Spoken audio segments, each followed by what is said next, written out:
We're going to go ahead and begin here. It's just about 12:15, and have a couple of announcements, and want to make sure that everybody is aware of how we're going to run things this afternoon. But just very quickly, I'm Ed Hashima, and I'm the director for the CTL, Center for Teaching and Learning here at ARC. And on behalf of my colleagues, Christina Wagner and Jen LaFlamme, welcome to today's event, the first of two events we're going to have this week, and the first of two events that we're going to have for Black History Month.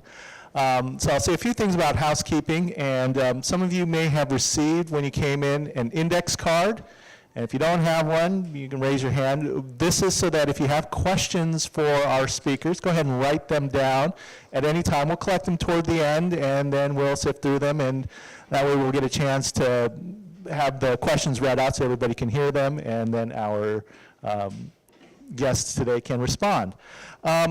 So College Hour is every Thursday, although today is a special Tuesday event, every Thursday, 12:15 to 1:15, right here on the ARC campus, usually held right here in Rafe Hall 160. All events are open to the ARC community, so faculty, staff, students, and folks from the ARC community, please come on by. If you ever see anything that you're interested in, we encourage you to attend. This Thursday, Valentine's Day, we're going to have a presentation from the folks in our ARC Pride Center on how to be an LGBTQ ally. So if you're interested in that, please come. Next Thursday, over in the Hub, so we're going to switch locations, over in the Hub in the Student Center, Unite, the Community and Diversity Center here on campus, we'll be presenting a screening of the documentary 13th by Ava DuVernay, and there'll be a discussion that follows after that. All right, we ask that folks at this time, if you could, please silence your phones. So I'll get my phone out as a prop. Go ahead and silence those so they don't go off during the presentation. Also, we're asking everybody to please stay until 1:15, which is when the event ends. If you do need to leave early, just as you're making your way out, make sure that the doors don't slam behind you, because they can do that, and we don't want to have any disruptions as you're trying to make your way out. So I'm going to introduce our speakers here in a moment. I just wanted to say what we're doing here today. Those of you know that February every year is designated as Black History Month, and that's a tradition that goes back to the early 20th century. Turns out that every year there is a theme for Black History Month, and this year's theme, 2019, is the theme of Black migrations, the movement of people of African ancestry, primarily in the 20th and 21st centuries, whether that's physical movement from outside the United States to inside the United States, whether that's to different parts of the United States, or from one community, one neighborhood in a city to another neighborhood in the same city. And it turns out that our speakers today are going to be addressing all those themes. There's also an emphasis on cultural movements for African Americans. How do they express themselves in the arts and literature, music, as well as the political movements that even to this day are at the center of the African American community in the United States of America. I also realized a historian should know better. The 2019 commemoration, Black Migrations, is also in observance of the 400th anniversary of the arrival of the first documented people of African ancestry to come to what's now the United States of America, arrived in Virginia in the year 1619. So there's a lot going on with 2019. So let me go ahead and introduce our guests, and we'll have them move front and center here in a second so that you can give them your full attention. We'll start with Ginger Rutland. Ginger is a journalist with 4 decades of experience in print and TV reporting. The last 25 of those career were as an associate editor with the Sacramento Bee, and you're now currently retired, correct? Her play, When We Were Colored, which is based on the book of the same name by her mother, Ava Rutland, will run at the Sacramento Theater Company, opening March 20th and continuing through April 28th. And joining her this afternoon is Marcus Crowder, who was a theater and music critic with the Sacramento Bee for 17 years, so you were colleagues. He's currently a freelance journalist and a professor of film studies at Cosumnes River College, also a playwright in his own right, and he also has an ARC connection. That guy over there, Michael Crowder, is his son. So.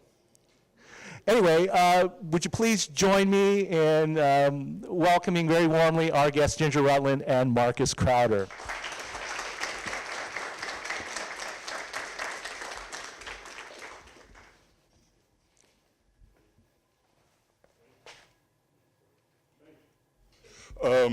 So I am Marcus Crowder, and Ginger and I have negotiated that I'll be her opening act, and she will follow because she's got some slides, and she has a very interesting play that she's going to talk about as well.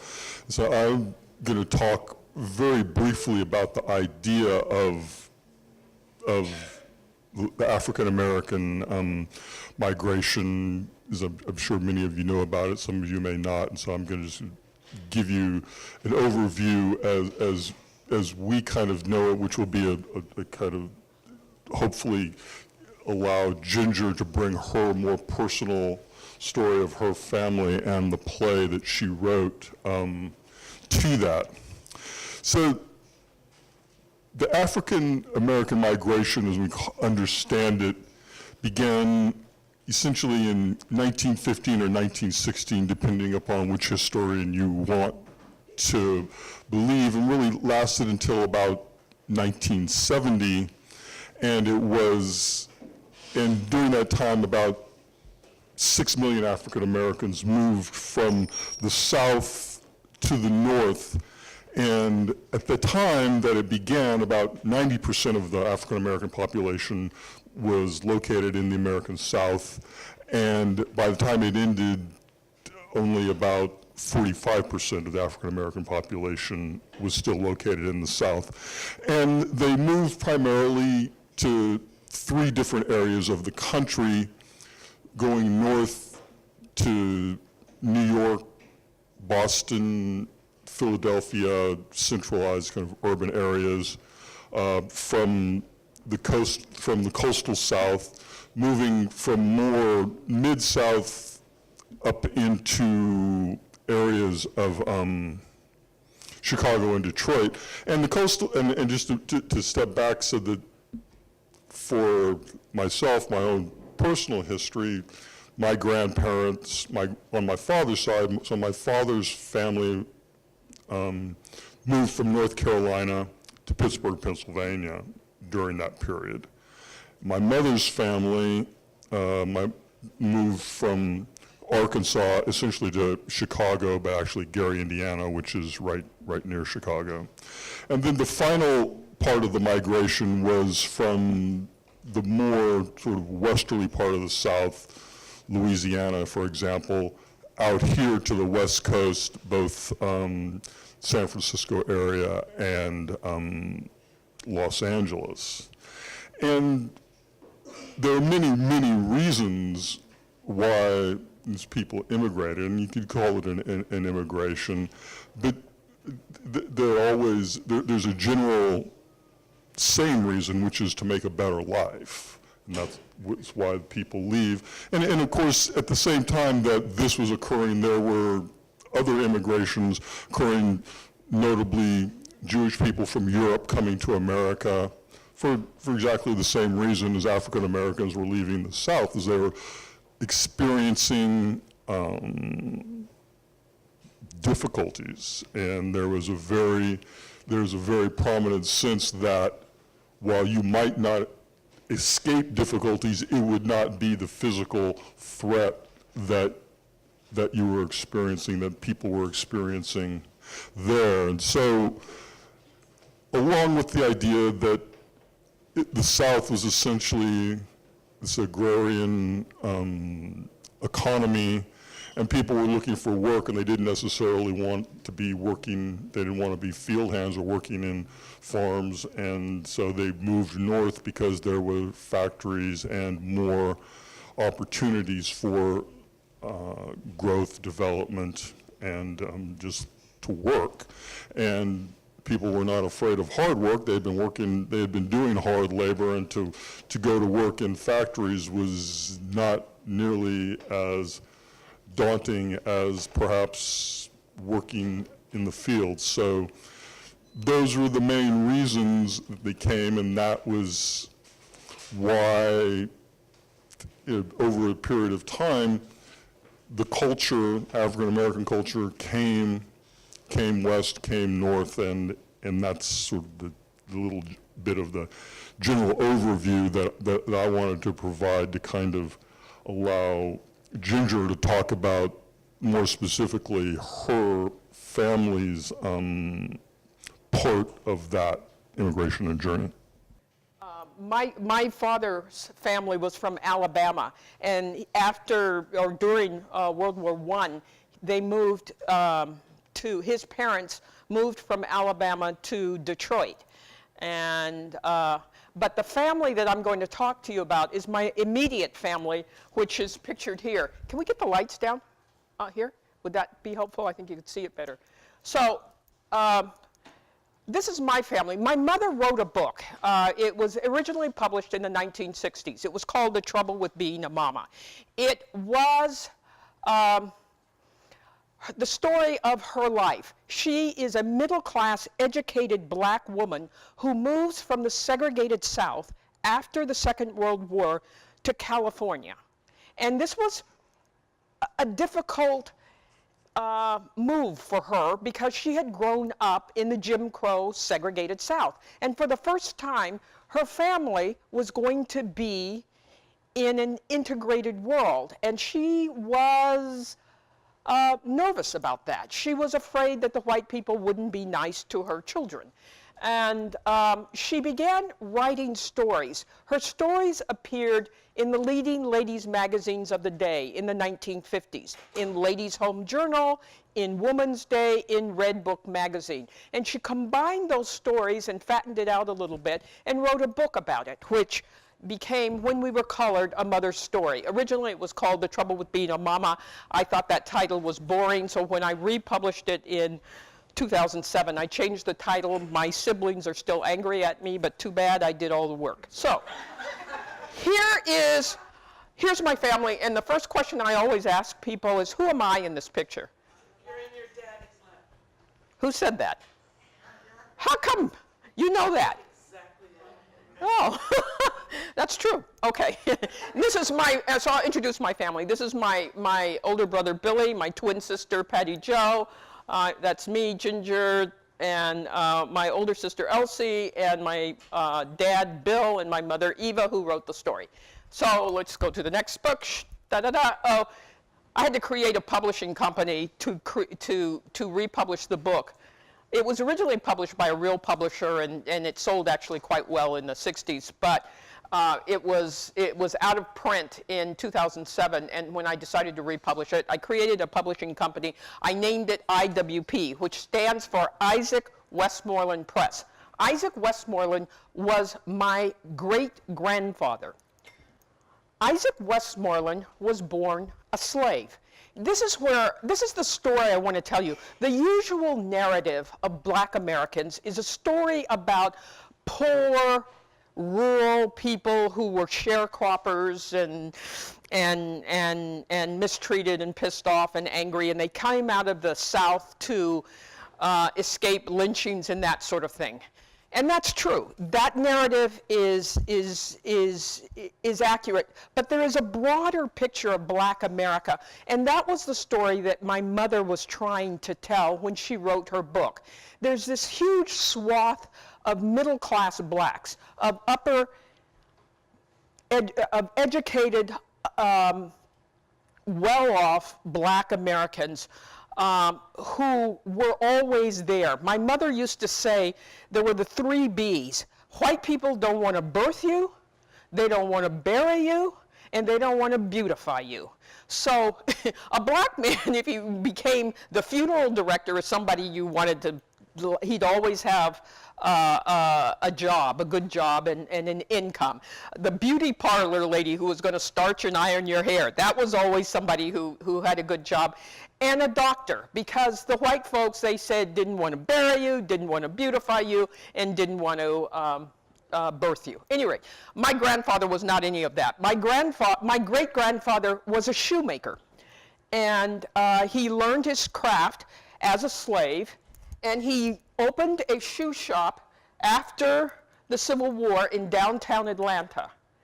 And he did quite well. He was very prosperous. This is the house, this is his family standing in front of the house that he built right after the Civil War. He had 11 children, 9 of whom lived to adulthood, and all 9 attended college and graduated from college, and he was able to see that.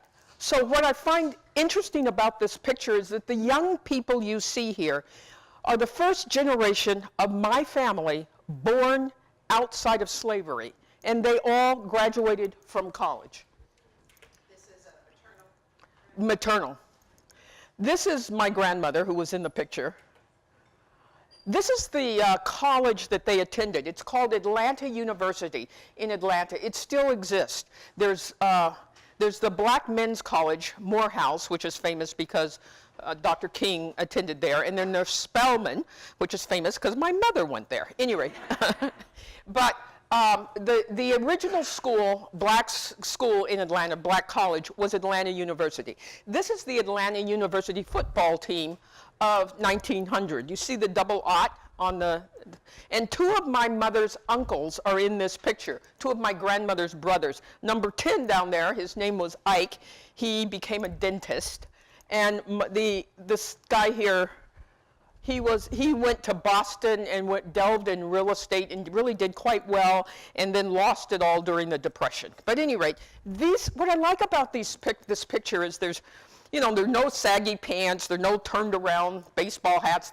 These guys are thought of themselves as the black elite. What you must understand, within the black community, there were class distinctions, as there were in the white community. And these guys were at the top of the class, and they thought they were somebody. These were the snobs of the day. This is my grandmother. I just wear that because I usually wear this brooch, but I have it being fixed at Gravitas's, so I don't have it today. This was her degree from Atlanta University. She was a school teacher. She usually taught at night. She didn't spend that much time teaching, but she taught ex-slaves how to read and write in night school. This was my grandfather. He was a pharmacist. He attended Shaw University, which is in North Carolina, and this was the first college built for blacks in the United States. And he was he graduated there from the School of Pharmacy in 1906. This is the Encyclopedia Britannica of about 1910-11. And while I talk about these young men who were on the football team at Atlanta University, and my grandfather who was graduating from pharmacy school, and my grandmother, they thought they were somebody, but the wider world had this impression of them. This is the definition of Negro that was in the Encyclopedia Britannica of 1910. It says, mentally, the Negro is inferior to the white.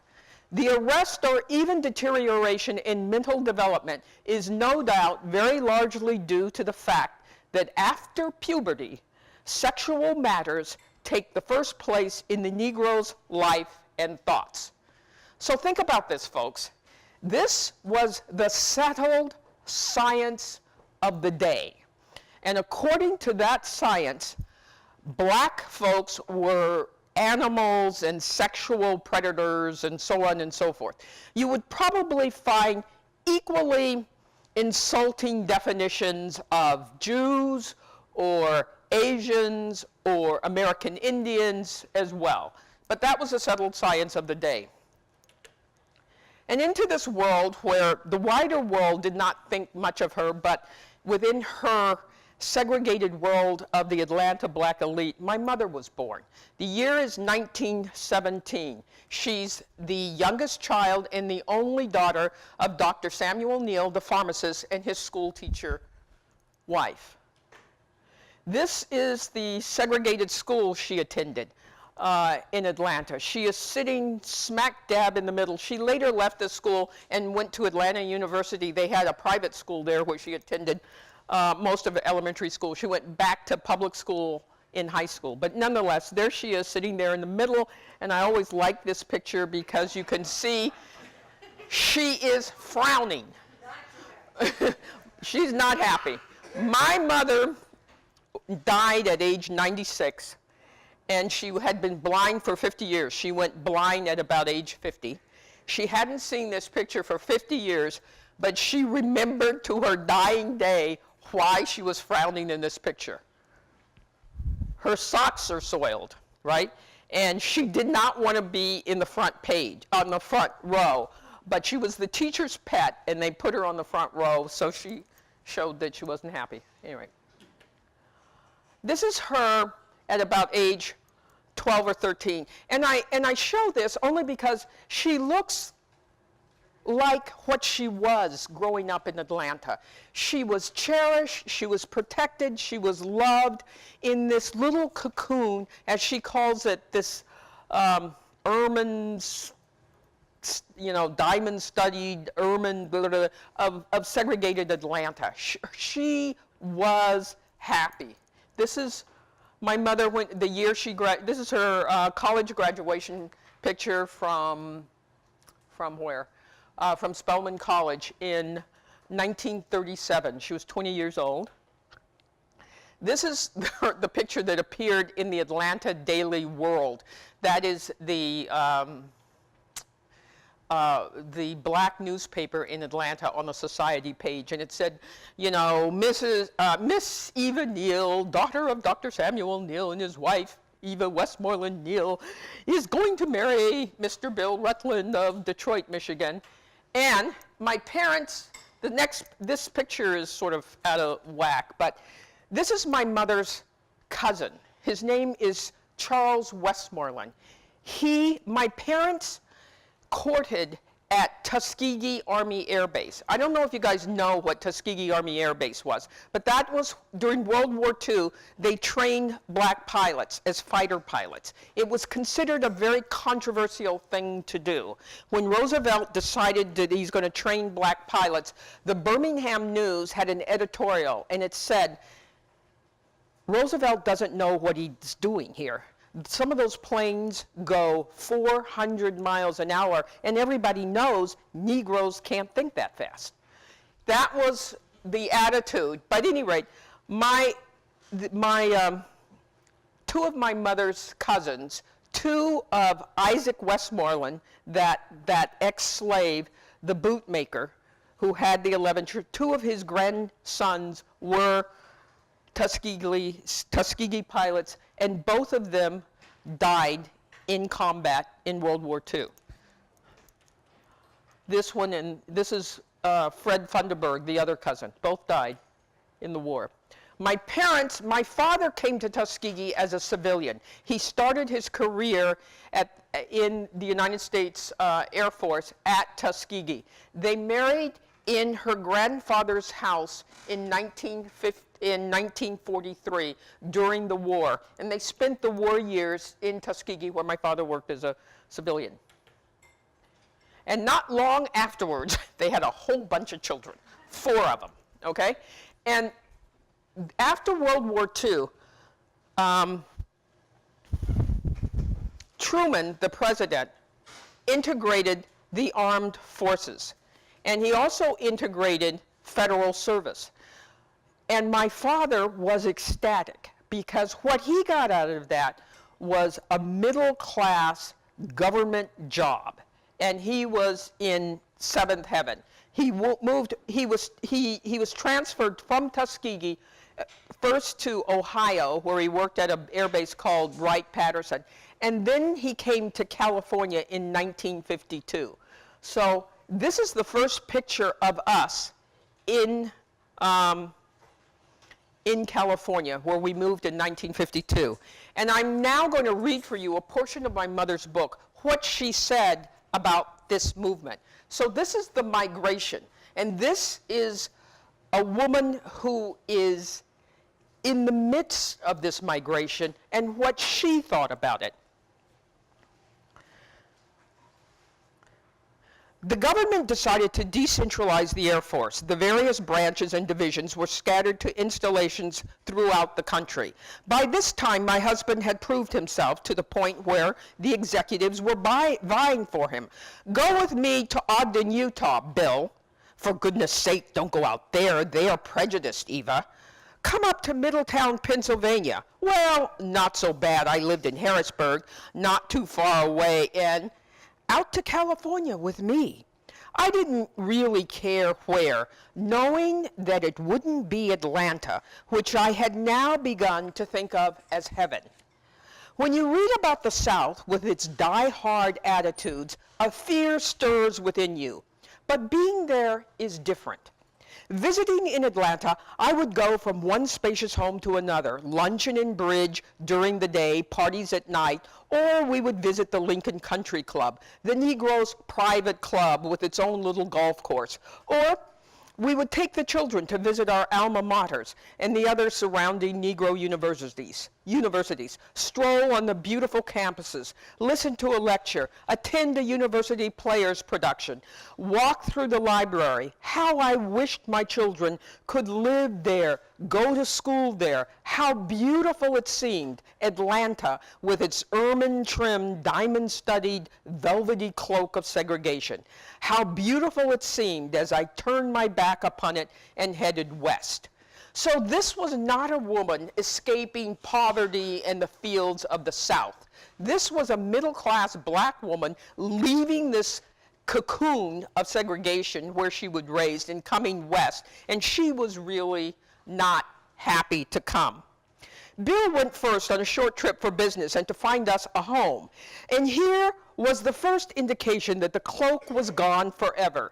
He tells a rollicking tale of his experiences in a white hotel, served by white bellboys and white waiters, and his searching desperately through the hotel for a black face to direct him to the colored section of town. He even wandered to the kitchen where he was promptly ejected, but not until he had discovered that the cooks were white too, or at least Mexican or Oriental. And when he finally cornered a Negro at the base, who had transferred out before him, he learned the astounding truth. There was no colored section. The cloak was gone. But the truth was that this left him rather naked, for he desperately needed a colored section. The housing official at the base had found houses for his white colleagues with little or no difficulty, brand new, better than average tract homes with an executive air, boasting of built-in modern appliances and situated near the air base where they worked, and for about $250 down. But for Bill, nothing. Bill set out on his own. He had not planned. He traveled with a real estate man to outlandish impossibilities, looked through newspaper ads, lingered longingly over the 3 bedrooms, 2-bath contemporaries, complete with modern electric kitchen, dishwashers, and garbage disposals that could be handled with a very small down payment. After several rebuffs, he began to look for the unrestricted notation and to rely on the real estate man to direct him where they will sell to colored. And more often than not, the house was in an old section that whites were gradually abandoning for the newer suburban tract homes. They would sell to a Negro because they could sell to no one else. No one for whom the newer suburban houses were also available. Usually the price they asked more than covered the brand new house they would purchase. Eventually, Bill found one. Not too bad, he assured me, glancing at me anxiously. They will sell it on contract for $1,000 down. We borrowed money on the car for the down payment and headed west. Sacramento, California. How green, how clean, how wonderful. What she doesn't tell you is that Dad goes out looking for a house, and he's looking for a place where they'll sell to blacks because the racial covenants and the deeds meant we couldn't buy homes in nicer neighborhoods. So he went to this little section in Curtis Park, just off Broadway. And he saw some Oriental kids, as he called them, playing on a lawn across the street from a house that had a for sale sign. And he just figured if they sell to Orientals, they'll probably sell to blacks. And indeed, that's what happened. And that's where we moved when we first came to Sacramento. So anyway, that's that story. And these are just pictures of the kids. Aren't they cute? Oh. Can you tell who my dad is? in this picture? My mother does another thing in this picture. Besides trying to tell the story of a different class of black folks, which you never hear in the usual narratives about black people, she wanted to talk about black men. Black men are usually portrayed as violent, oversexed, all of these bad attributes. My mother's experience was black men was totally different from the negative image that is often portrayed in the popular media. Her grandfather, the ex-slave, her father, the pharmacist, her brothers, her uncles, they worked hard under really difficult and dangerous circumstances to protect her and to raise her. And she writes in this book, I'm going to read one little thing about my dad, about her husband. And it really is a tribute to all the black men that had protected her all her life. And when I talk about, when I mention this, I have to give you a warning. My dad used a lot of profanity, and including the N-word. And when we republished the book, I went to my mom and said, "Hey, Mom, I think we should take this out. It's going to offend a lot of people." And she said, "No." She said, "Dad wouldn't be Dad without that word." So she left it in. And if anybody's offended, you'll have to talk to her, which will be difficult because she's dead. Anyway, when the rumor, and I'm everlastingly glad it was just a rumor, came out in the press that James Meredith had flunked out and would have to leave the University of Mississippi, I thought Bill would have apoplexy. It started out innocently enough, small talk at the dinner table. "Gee," says Elsie, "the paper says Meredith will have to leave Mississippi on account of his grades." For anyone who doesn't know, Meredith was the first black man to enter the University of Mississippi. "There's no excuse under God's heaven for it," says Bill. "The low-down, lazy, good-for-nothing." "Now, just a minute," say I. "Give credit where credit is due. He risked his life. And two men lost theirs to get him in, and the whole United States Army was behind him. He's got no right to flunk out." "Everybody can't get straight A's," says Ginger. "My husband gets louder, not asking for straight A's. A simple C will keep you in. A nigger can't afford to fail." "He's got as much right as a white man," say I. "They say Mississippi's just a good time school for those who can't make it anywhere else.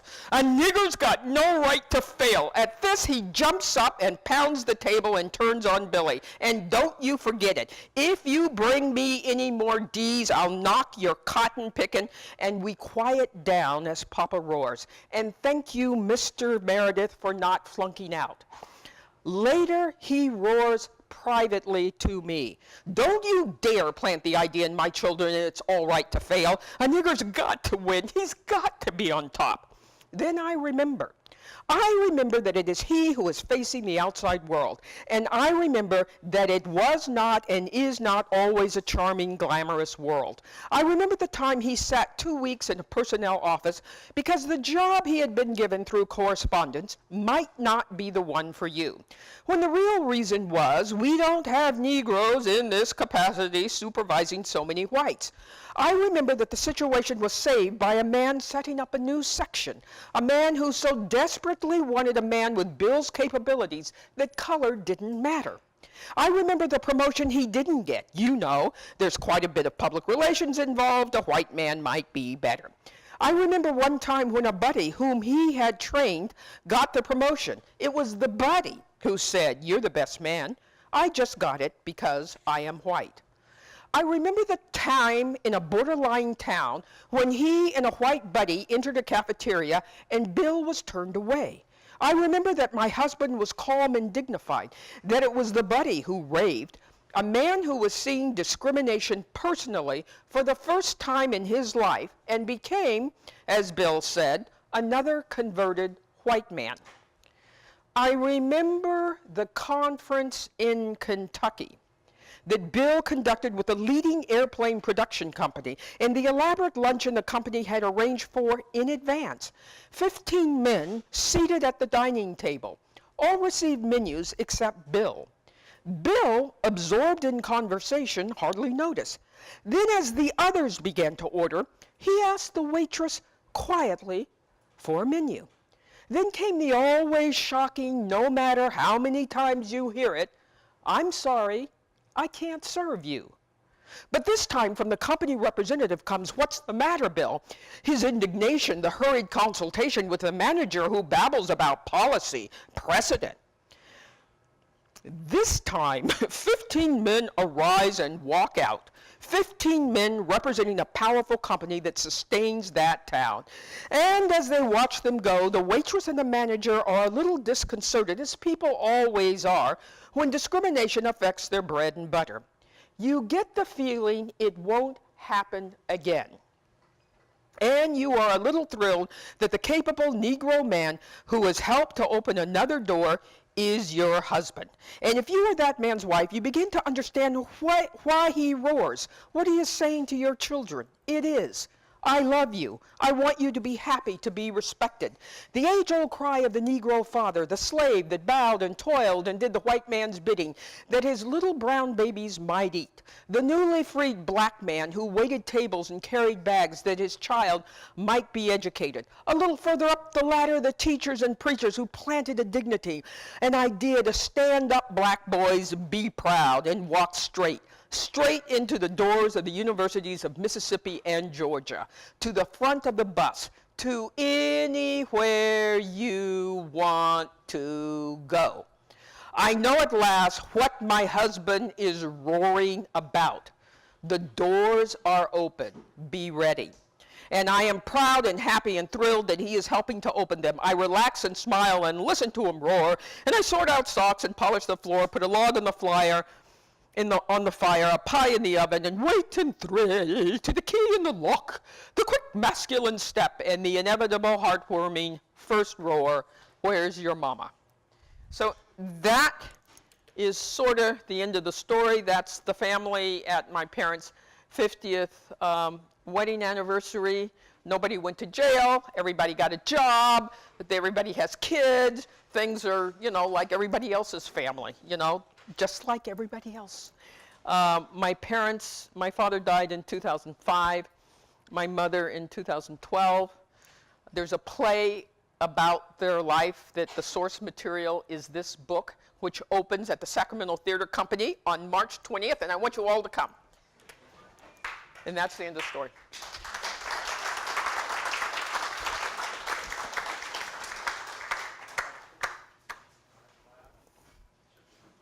We're going to go ahead and we have plenty of time for questions here. And the cards that I passed out earlier, my colleague Jen passed out earlier, if you've got questions you want to write them down, we'll come over to you. I'll pretend like I'm Phil Donahue.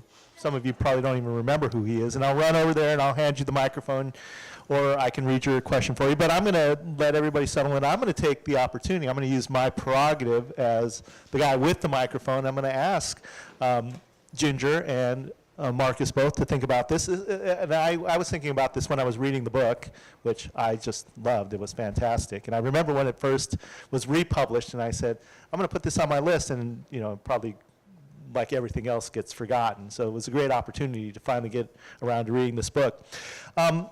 You were talking about it earlier, Ginger, when you were saying that your mother, had this apprehension about leaving Atlanta, a place where she felt very much at home, and that there was a community for black people in Atlanta. And, she didn't know what was out there in California. They'd moved to Ohio, so she'd had some experience, but she wanted to go back to Atlanta. She felt that that was home for her. I think this is something that's actually, you're hearing a lot more of this now, because of people of that generation, your mother's generation, maybe a little bit younger now, who may still be alive.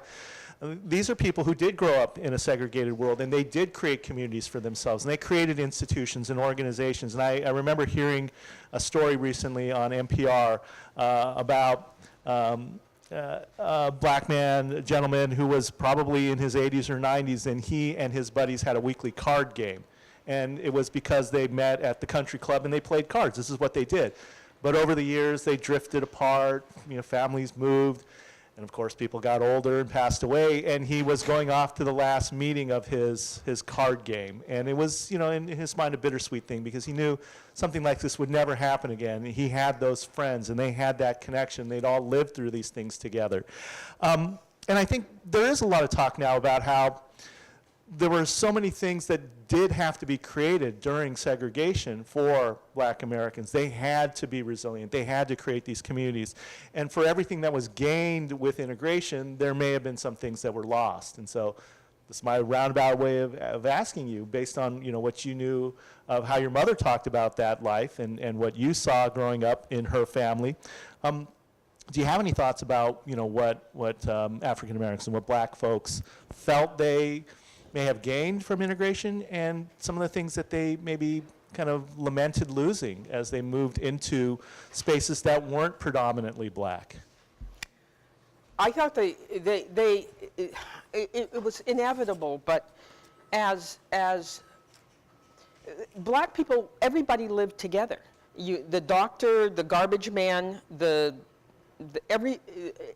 so you had all classes of black people associating with each other, and those things helped to, the educated guy who lived next door helped to bring up everybody else and support everybody else. So when you lost that community that had the various different classes of black folks there, the black folks who were the most educated and the most able escaped, leaving the poorest blacks in the worst circumstances to fend for themselves. And when you took that talent and that income and that part of the community, the strongest part of the community, out, it created a vacuum, and it wasn't very pretty, I think. Oh, yeah. Yeah, why don't you tell them about that? Well, so I was telling Ginger because her mother did it, but it is there's an organization called Jack and Jill, and I don't know if any of the people out here know about it, but it is essentially a social organization for black children. And Ginger's mother created Jack and Jill for Sacramento so that her children would have the opportunity to socialize with other black children. And of the right class. Of the right class.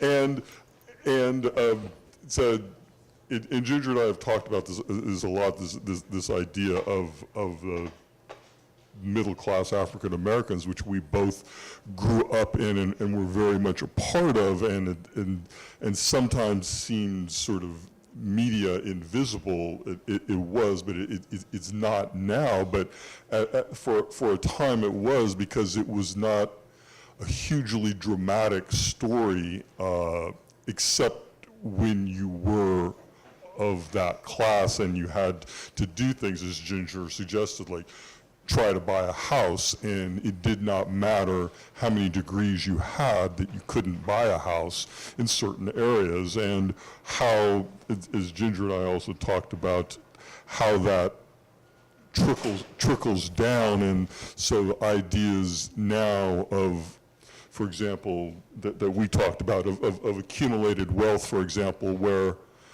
the houses that people were able to buy in Land Park or Curtis Park that African Americans could not buy, that are now worth a lot of money, that are being passed down to those descendants that African Americans did not have the opportunity to accumulate that wealth. It's not that they couldn't; they were legislated out of it. So now those things, they just don't exist for a certain group of people because they never did. The opportunities were not allowed. But also, as was being said, I think Ed was talking about it. Actually, you were talking about it as well, but my father, who actually was a dean here at American River College after his career in the Air Force, used to meet with a bunch of his friends, and there wasn't a card game, but they played golf, and they played golf at some funky little golf course out in North Highlands. I forget where it is, and of course the golf was not primary. It was the 19th hole, which is the bar, that they would all sit and have a beer and a hamburger after they played, and hang out with each other. So to get back to what Ed was saying in terms of things that were lost, I think there are senses of community that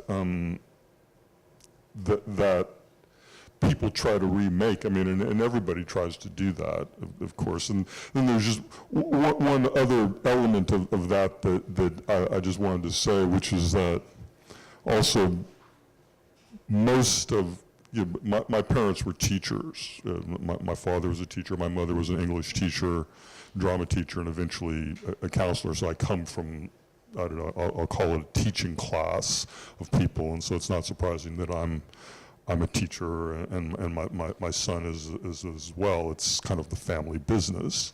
But when we came here, and our family came in the mid-'60s, about 10 years after Ginger's family did, and we first bought a house. My parents first bought a house in an area called Foothill Farms. And I went to a place called Foothill High School. And so we lived in Foothill Farms for a while. And my parents, all the people that I knew, my parents knew a wide variety of people, but pretty much all their black friends were also other teachers, doctors, and lawyers. And that, because they were all, I realized later that there was the college connections of alumni collections of connections. So my parents in the early 70s decided to move from Foothill Farms because they were able to, and there were large collections of where African Americans of middle class in Sacramento lived, and they primarily lived in South area. Southland Park was we used to go there to visit their friends, but for whatever reason it was, my parents bought a house in an area near the American River, off of American River Drive, near where Americana High School and Jesuit High School, and you know where that area is, where no black people lived.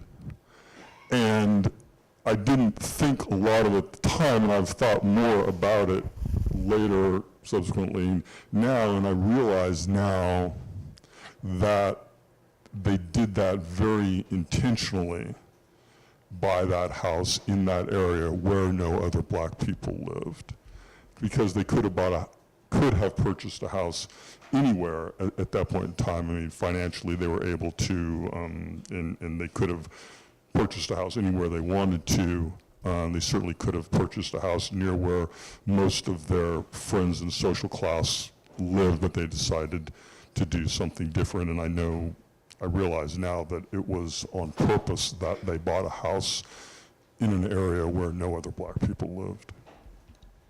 All right, let's, I'll get my legs on. Do we have any questions for Marcus or Ginger?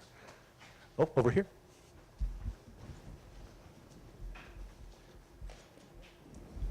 Hi, thank you for coming in. I just wondered, how did your mother's book and her perspective affect the black community on itself at that given period? Like, what were people saying, and how did they, or all communities, of just what they what the trend was about.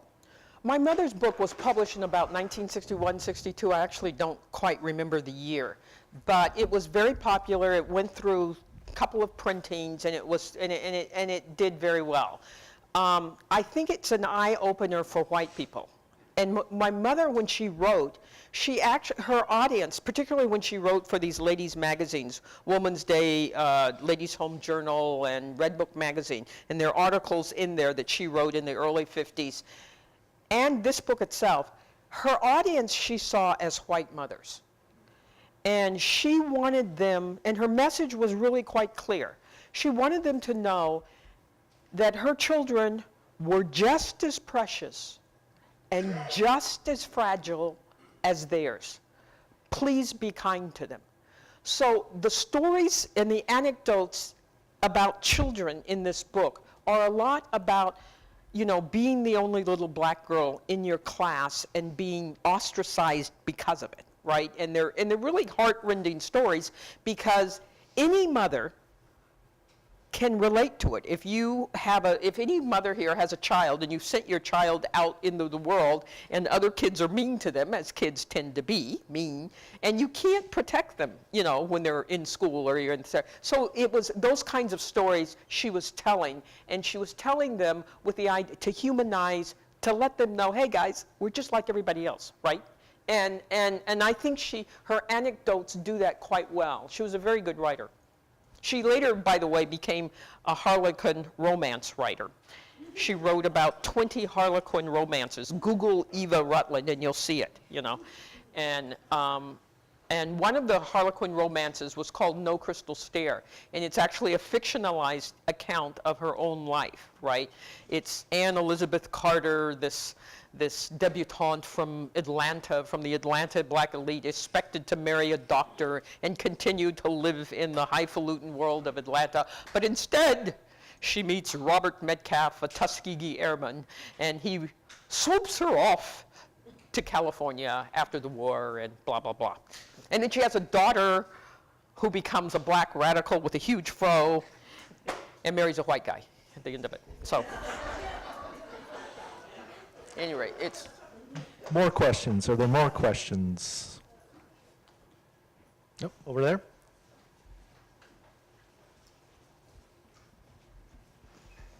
You talked about